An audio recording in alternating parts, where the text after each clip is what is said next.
সেই টকা পালে মানুহবিলাক অহংকাৰী হয় নি বাৰু?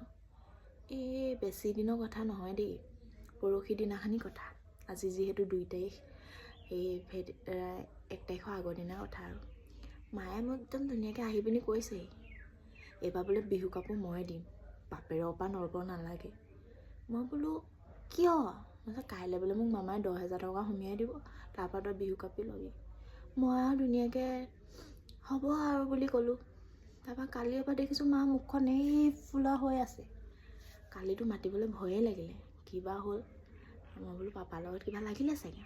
আজি দেখিছোঁ পাপাৰ লগত একেবাৰে দুইটাই ভালেই, কাজিয়া লাগিলেতো এনেকুৱা নহয় ন, ভালকৈ কথা বতৰাটো নাপাতে, ভালকৈ কথা বতৰা পাতি আছে। তাৰপৰা মই বোলো মা এই বিহু পাবই এতিয়া, পইচাটো কালি সোমালেই, দিয়া পইচাটো বুলি ক'লোঁ। যিহে ওচৰত মাৰি গুচি গ'ল, এই চব বুলি কৈ।